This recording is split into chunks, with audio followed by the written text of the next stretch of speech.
建塔来纪念，不要给他立这个纪念碑。可是他留下来的万佛寺就是在最大的程度上利益全世界一切人。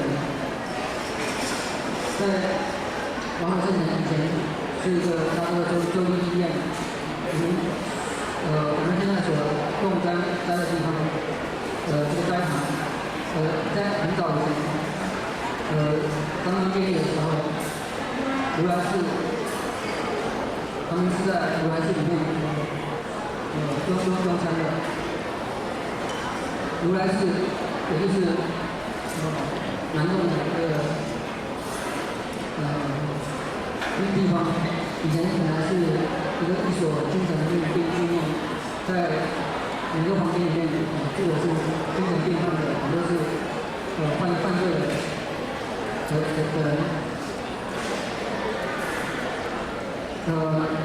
先把师父上人他的这辈子一生的经历都投注在教化当中，拯救众生。他留下来的这个法，不仅出家人受益，并且在家人也从他的法受益无穷，所以我们都很自豪，能够成为师父上人的弟子。师父上人教导我们在修行唯一的一个目标的目的，就是能够得到解脱，能够了生的这个对话的一个记录。中间有一段因为麦克风跟别人一些问题，我中间这段漏掉了。不过后来讲到说，如何能够帮助自己，能够帮助别人，能够得到安乐，我就翻到这里。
下来的那个食物都会更香，有没有觉得？没有啊，好，那我多去一点了啊。今天people look at Buddhism, especially in this country, where it's just begun. Real Buddha Dharma has been in this country for not even 40 years. Compare that with the history of India, 2,500 years, China, 1,300 years, Japan, 900 years. We've just begun. Currently, Buddhism is in the sunlight. We have good PR these days. If you saw the news last week, it was all over the internet. Some doctors in Duke University in University of Wisconsin in Madison, and also at University of California, San Francisco, ran some tests on the frontal lobes of experienced meditators until they're mostly Tibetan. And they discovered that, lo and behold, Buddhists are just as happy as we thought they were. It's now a scientific fact. So we're very grateful that our double-blind tests have proven that, in fact, we're not faking it when we pretend to be happy. We're really happy. It's a fact. Isn't that good? Aren't you glad to know that? Aren't you happy? If not, maybe you're not meditating right. Could that be? Better get happy before they come and measure your brainwaves. So, currently we're enjoying good PR. And, yeah, how many of us can say we really understand the Dharma? You don't get it in a weekend. You don't get it in a week. You don't get it in years of study, but you do get it if you apply yourself. One of the places where people really don't get it is everybody assumes that Buddhists are very still and quiet. Well, good Buddhists, people that is to say who have some skill, can be quiet. But that's only half. Because if we follow the example of Master Tuyên Hóa, we discover that Buddhists are not only quiet, they're also very active. And today is the 8th anniversary, is the word, I guess, 8th year of memorializing the Master's physical passing. But his spirit is here in spades. And there are 4 particular places, 4 legacies, you might say, where we're still working, where that spirit is still manifesting in motion. And what are the motions? What are the things? What are those legacies? Well, one, obviously, is establishing the Sangha. For example, when the Sangha comes forth from the ground, indigenous, in a place where the Dharma is being taught, you've got a future. Where there is Sangha, you have to have buildings for the Sangha to live in and for lay people to come and cultivate. We're going to hear a little bit more about that. We have quite a few new friends here who are with us today who are going to have a few things to say about the buildings that the Sangha and the lay people will be living in. We'll hear more about that later. So that's number 1, is establishing true Buddhist, monastic, ordained clergy. Second is, another legacy that the Master left behind is the Dharma, the teachings of the Buddha. Now he himself spoke Dharma without exception every night of his existence in America for 30-some years. Thursdays, you could say, strictly speaking, he let the Sangha, he let the students take over, but he was there listening. Twice on Saturdays, twice on Sundays. That was, if anything, was Sherpa's job.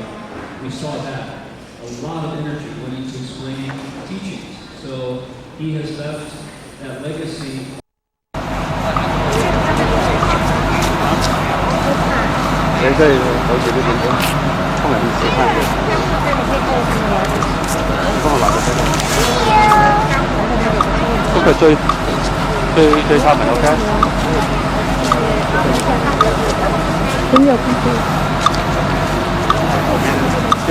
Anderson thân nhé.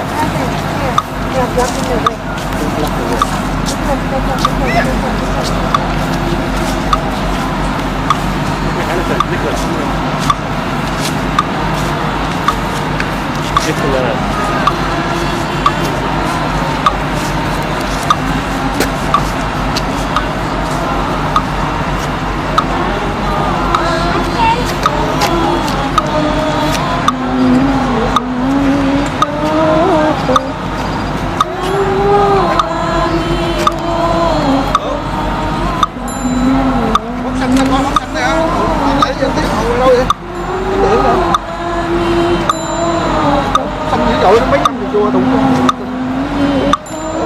Ta đang tái tim này.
Sit for here.